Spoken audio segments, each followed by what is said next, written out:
ददन्ति वे यथा सद्धं यथापसादनमजनो तत्थयो मंकु भवति परेशं पानभोजने न सो दिवावृत्तिं वा समाधिं अधिगच्छति। ददन्ति वे यथा सद्धं यथापसादनं जनौ लोग वही वस्तुतः ददन्ति देते हैं, दान करते हैं, यथा सद्धम यथा प्रसादनम, जैसी श्रद्धा जैसी प्रसन्नता, अपनी श्रद्धा और प्रसन्नता के अनुसार लोग दान करते हैं। तत्थयो मंकु भवति, तत्र यो जो व्यक्ति मंकु भवति मौन होता है, ईर्ष्या करता है, गुमसुम होकर के बड़ा दुखी हो जाता है, परेशम पान भोजनम,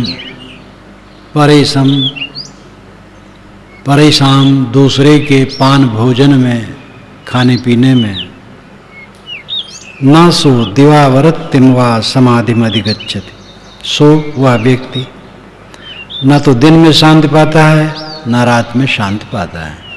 कुछ लोग होते हैं जो अपनी श्रद्धा और प्रसन्नता के अनुसार दान करते हैं और दान पाने वाले उसको खाते पीते हैं।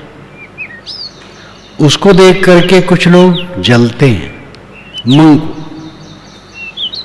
मौन होते हैं, बहुत गंभीर हो जाते हैं, बहुत दुखी हो जाते हैं, इनको ऐसा कैसे मिल गया। उनको रात दिन कभी शांति नहीं मिल सकती। ऐसी बात होती होगी। तथागत बुद्ध जहाँ जाते होंगे लोग सेवा करते होंगे, उनके समाज की सेवा करते होंगे, ईर्ष्या करने वाले भी होंगे जो परेशान होते होंगे, इनकी ऐसी सेवा कैसे हो रही है। एक गांव की बात है, हम लोग थे मोहम्मदनगर बस्ती जिला में, शंकर भगत का गांव। शंकर भगत संत सेवी थे, उन्होंने कुटिया बना दी है हम लोगों के लिए। मेरा रहना तो वहाँ महीनों महीनों हुआ करता था पहले। एक बार उन्होंने बड़ा भंडारा किया, कई दिनों तक चलता रहा। 60-70 संत आए तो एक ठाकुर जी रहे उस गांव में। ठाकुर से मतलब नहीं है, लेकिन वो ठाकुर थे तो कहें क्या कहूँ। मेरा मन होता है कि मैं पक्षी का पंख लाके गांव में उड़ाऊं। मेरा चलता तो मैं ऐसे करता। इतने साधु यहाँ आए हैं, रोज कड़ाही चढ़ी रहती है, और जब सामने आवे बड़ी दूर से बंदगी करें।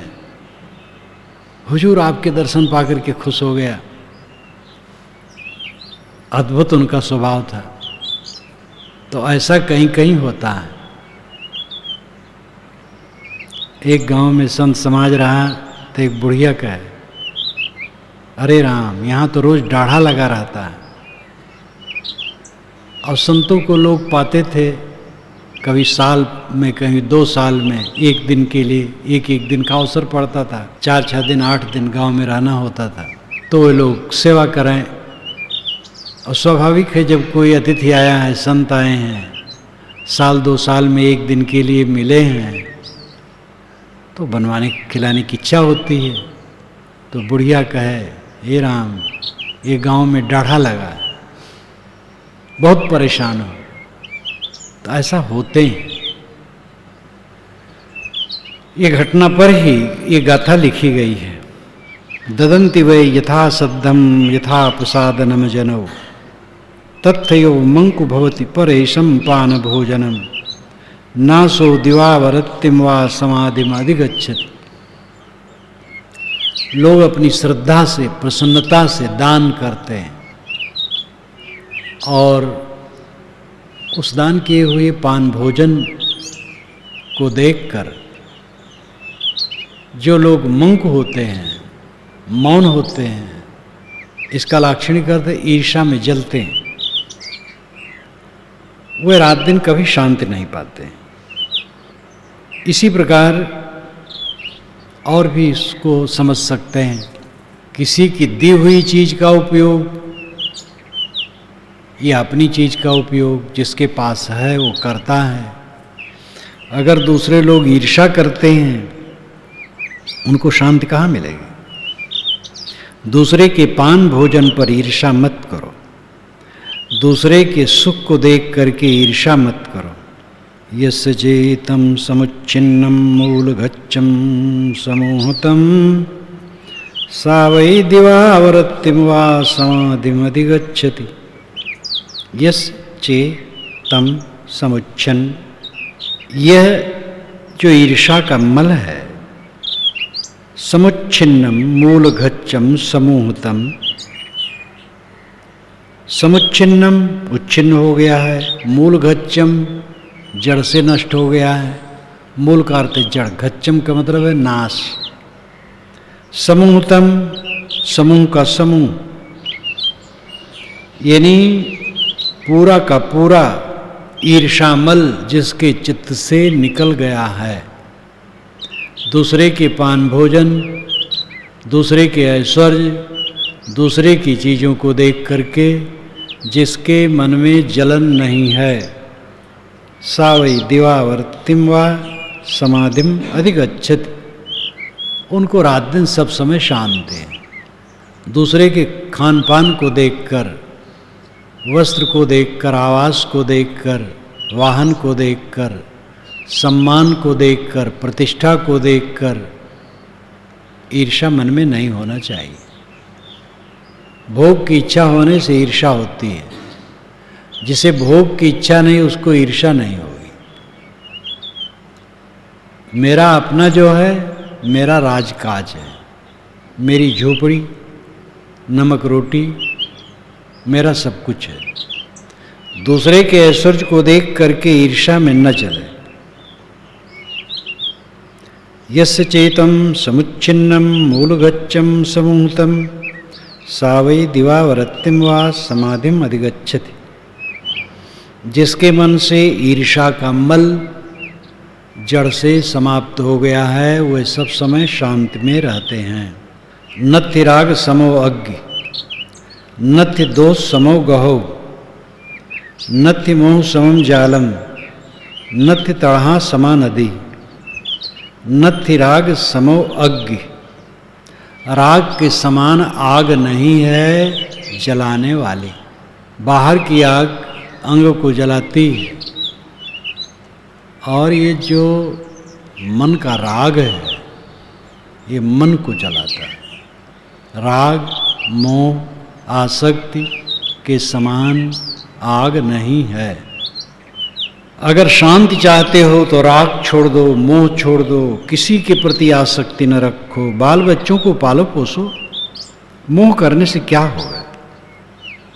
साथी बराती का आदर सत्कार करो। मोह करके क्या होगा? कौन साथ है, किसके साथ है? चाह करके भी साथ छूट जाता है। मन बदलने वाला है।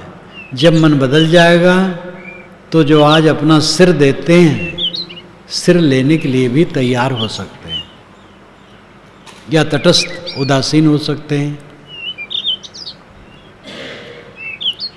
इसलिए मोह न करो, बेकार की बात है मोह। जो बन सके उनकी सेवा करो।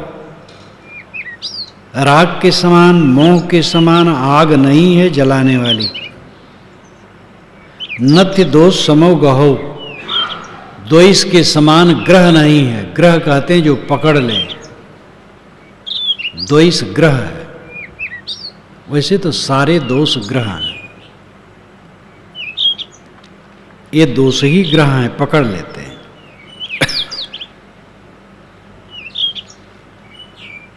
नत्थि दोष समो गहो, नत्थि मोह समम जालम, मोह के समान जाल नहीं।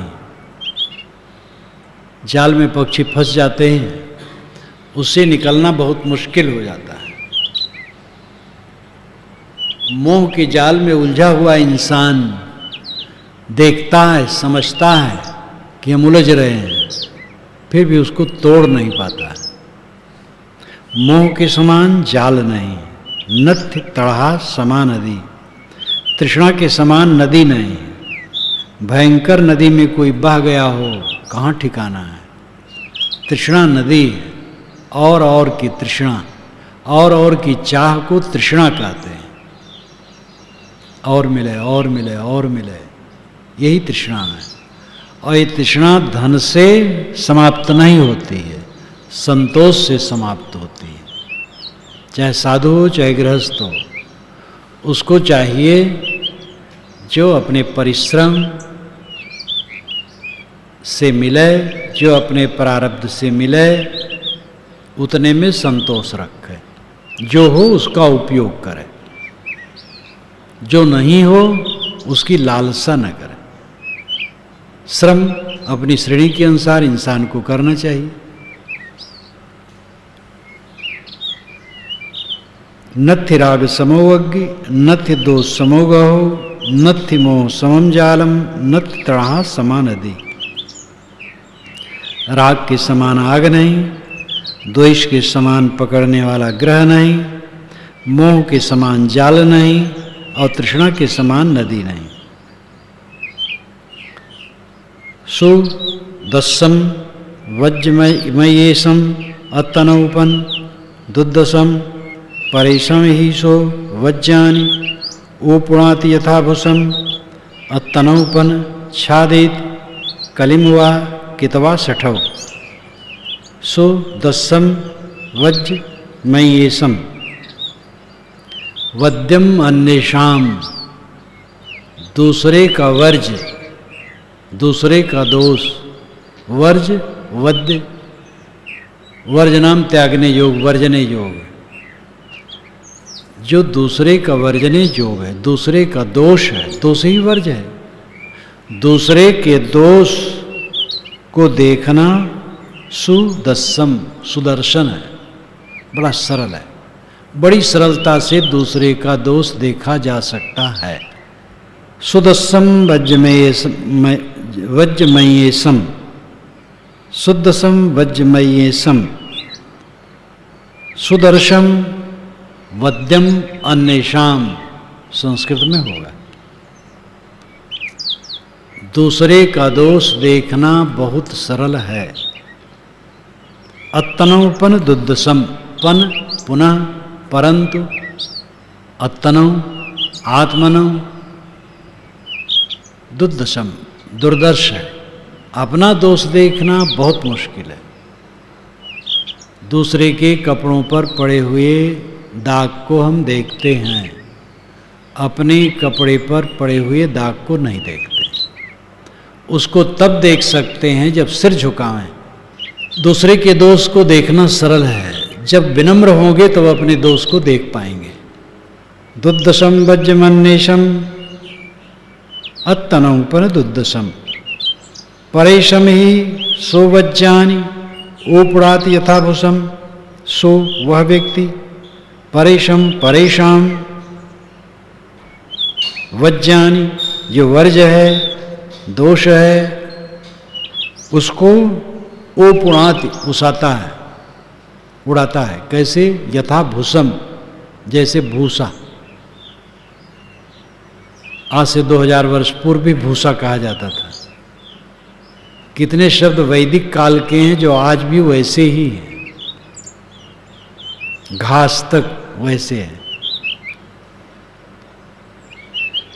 परेशम ही सोवज्ञानी ओपुणाति यथा भूसम, वह आदमी भूसे की तरह दूसरे के दोषों को उड़ाता है। अतनोपन छादेत, पन परंतु, अतनो आत्मन अपना दोष, छादेत ढांकता है, प्रकट न होने पाए। कैसे? कलिमवा कितवा सठो, वह सठ कितवा कितव जुआड़ी की तरह, कलिमवा छादेत, कल नाम जुआ, हारे हुए जुए को जैसे सठ दबाना चाहता है, दूसरा जान न पावे कि हार गए। जुआड़ी जब जुआ खेलता है और हार गया तो जितना बन सकता उसको दबाना चाहता है कि जो अगला आदमी जान न पावे कि हार गए। ऐसे ही वो मूर्ख अपने दोषों को तो अच्छी तरह से छिपाता है और दूसरे के दोषों को भूसा की तरह उड़ाता है। ऐसे आदमी को शांति कहाँ मिल सकती है। सो दस्सम वज्रमयेशम, दूसरे का दोष देखना बहुत सरल है। अतनोपन दुर्दशम, परंतु अपना दोष देखना बहुत कठिन है। दुर्दशम दुर्दर्शम, देखना कठिन। परेशम ही सुवज्ञानी उपरात यथाभूषम, वह तो भूसा की तरह दूसरे के दोषों को उड़ाता रहता, फैलाता रहता है। अतनोपनिषादित कलिम वाकित वासठौ, लेकिन वो मूर्ख अपने दोषों को उसी तरह ढांकता है जैसे हारा हुआ जुआड़ी अपने हार के पासे को ढांकता है। परवज्ञान उपस्सि नित्यम उज्जान संयनो आसवा तस्वड्डंत आरासो आस्वक्षया। परवज्ञान पस्सस, परवज्ञान पस्सस, परवद्यान अनुपस्सस, दूसरे के दोषों को बराबर देखता है। परवज्ञान पस्सस, दूसरे के दोषों को देखता, पर दूसरा वज्जान वर्जान, वर्जने योग दोष को, अनुपस्यस अनुनाम बारंबार, पश्यस नाम देखता है। दूसरे के दोषों को बारंबार देखता है। नित्यम उज्जान संयनो, नित्यम नित्यम, उज्जान शिकायत, संयनो संगिना सावधान, दूसरे की शिकायत करने में सावधान रहता, तत्पर रहता, जागता रहता। थोड़ी थोड़ी त्रुटियों को दूसरे की बढ़ा बढ़ा करके कहता रहता है। उज्जान संयनो, शिकायत करने में निपुण, सरल अर्थ होगा। उज्जान का मतलब शिकायत, संयनो संगिना सावधान जागरूक, दूसरे के दोषों को फैलाने में सावधान, खूब तत्पर। आसवा तस्वड्ढन, आसवा आश्रवा, आश्रव झरने बहुवचन में है आसवा, उसके झरने वड्ढंत बढ़ेंगे। कौन से झरने? मन के विकार के झरने। बौद्ध और जैन परंपरा में आश्रव का अर्थ होता है मनोविकारों का बहाव। उसका मनोविकार बढ़ेगा। जो दूसरे के दोषों को बराबर देखता रहता है और दूसरे के दोषों को शिकायत, उसको लेकर के शिकायत करने में निपुण रहता है, उसका मानसिक विकार बढ़ता है। आरासो आस्वक्षया, सो व्यक्ति वह व्यक्ति, आस्वक्षया आश्रव क्षय से आरा दूर रहता है। आश्रव क्षय उसका नहीं हो सकता, मनोविकार नष्ट नहीं हो सकता। जो दूसरे के दोषों को बराबर देखता रहेगा और उसी को कहता रहेगा, उसका मनोविकार बढ़ेगा, घटेगा नहीं, क्षीण नहीं होगा।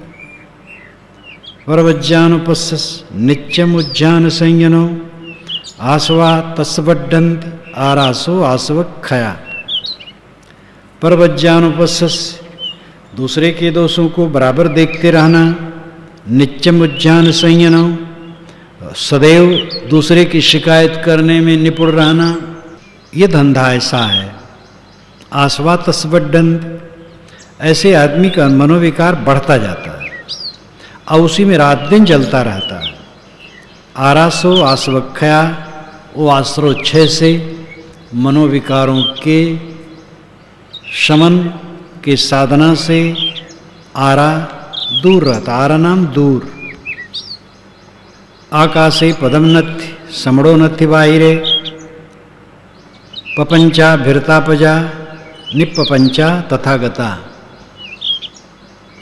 आकाशे पदम नथि, आकाश में किसी के पैर चिन्हित नहीं होते।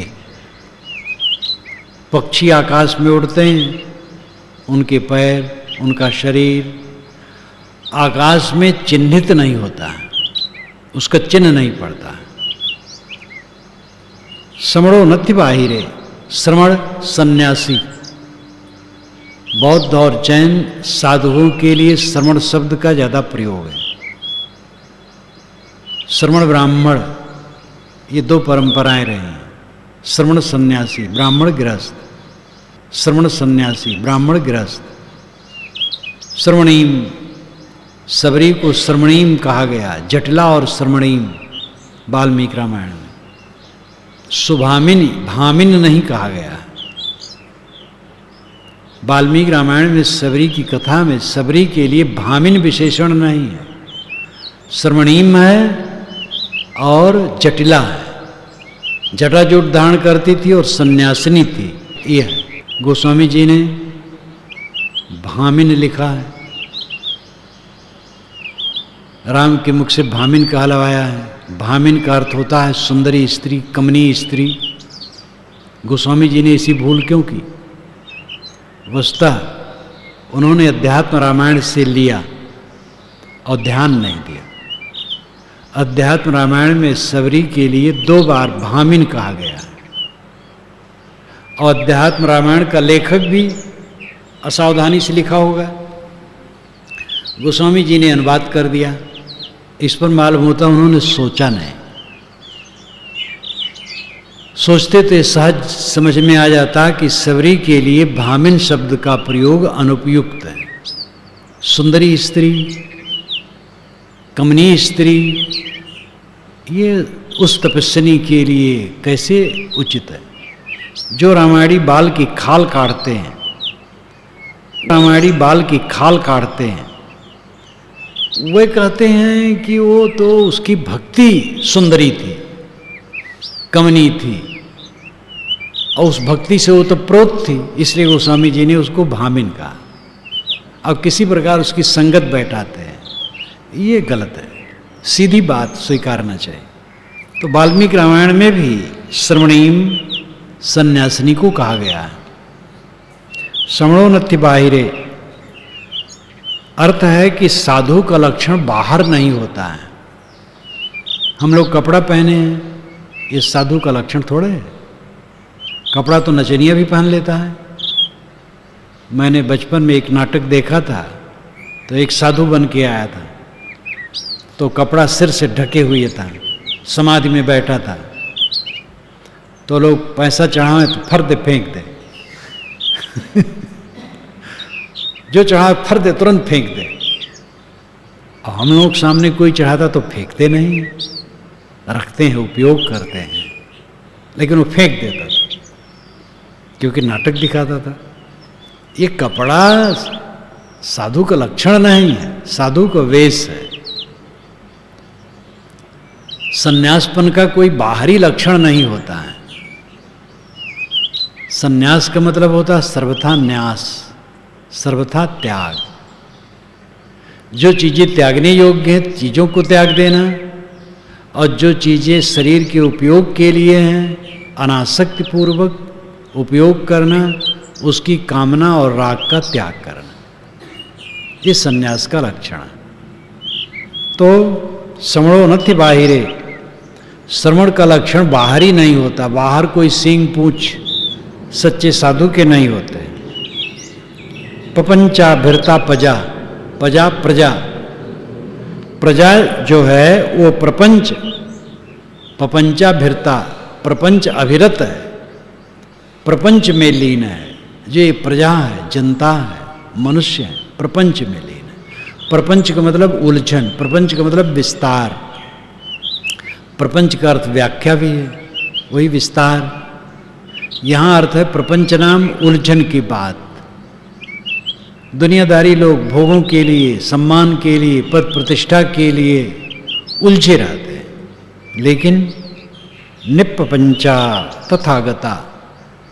तथागत निष्प्रपंच होते हैं। तथागत का अर्थ क्या होता है? तथा आगत, वैसे आया। जैसे अन्य महापुरुष आए तैसे आया, या तथागत वैसे गया। जैसे अन्य महापुरुष गए तैसे वो भी गया कृतार्थ होकर। या तथागत ज्यों को त्यों, शुद्ध बुद्ध ज्यों की त्यों धर देनी चदरिया। निष्पाप निर्मल चादर को रख दिया वो तथागत। वैसे तथा सत्य को कहते हैं। इसलिए जो सत्य में सत्य को प्राप्त है तथागत, तथा सत्य, इसीलिए तथ्य कहा जाता है। तथ्य नाम सत्य, तथा नाम सत्य, और गत नाम प्राप्त, गत नाम गमन, गत नाम रहनी। जो सत्य की स्थिति में रहता है वो तथागत है, वो निष्प्रपंच होता है। जिसे भोग और सम्मान की इच्छा नहीं, वो लड़ता झगड़ता नहीं, कलह नहीं करता। जिसके जीवन में कलह है वो तो सद्गृहस्थ भी नहीं कहा जा सकता, साधु कैसे कहा जाएगा। आकाशे पदम नत्थि समो नत्थि बाहिरे पपंचाभिरता पजा निपपंचा तथागता। आकाश में जैसे पैर के चिन्ह नहीं पड़ते, वैसे साधु के कोई बाहरी लक्षण नहीं होते। कपड़ा तो साधु का वेश है, लक्षण नहीं। लक्षण तो शील, करुणा, क्षमा, दया, संतोष, धीरज, ये सब है। पपंचाभिरता पजा, सामान्य जनता प्रपंच में डूबा है, राग द्वेष कलह कल्पना में। निपपंचा तथागता, तथागत सत्य प्राप्त, सत्य में स्थित निष्काम पुरुष निष्प्रपंच होते हैं। आकाशे च पदम नत्थि समणो नत्थि बाहिरे संखारा सस्ता नत्थि नत्थि बुद्धान मिंजितम। आकाशे च पदम नत्थि, जैसे आकाश में पैर के चिन्ह नहीं पड़ते। समणो नत्थि बाहिरे, उसी प्रकार श्रवण के बाहरी लक्षण नहीं होते। संखारा सस्ता नत्थि, संखारा संस्कारा। संस्कार के दो अर्थ हैं। संस्कार का एक अर्थ है वासना, और संस्कार का दूसरा अर्थ है जो निर्मित हो। सारी निर्मित वस्तुएं सस्ता नत्थि, सस्ता नाम शाश्वत, शाश्वत नहीं है। जो निर्मित वस्तुएं हैं वो शाश्वत नहीं है। निर्मित वस्तुएं क्षणिक मिट जाती हैं। शरीर निर्मित है, मकान निर्मित है, समाज निर्मित है, समाज निर्मित है। सारी उपयोग की चीजें निर्मित हैं। जो कुछ दृश्यमान है निर्मित है, वो शाश्वत नहीं है।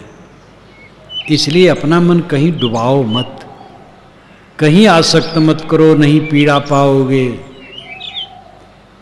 जो पानी के बुलबुले की तरह है, जो मृग मरीचिका की तरह आभास मात्र है, जो कभी भी नष्ट हो जाने वाला है, उसमें अपने मन को डुबाओ ना, अपने आप में स्थित करो। संखारा सस्तानत, जब तथागत का शरीर छूटने लगा, आनंद पीड़ित हो करके एक खूंटी पकड़ करके रोने लगे। किसी ने, बुद्ध ने कहा, आनंद कहाँ? कहीं खूंटी पकड़ के रो रहे, कहीं बुलाओ, सामने आए। मैंने सदैव क्या कहा है?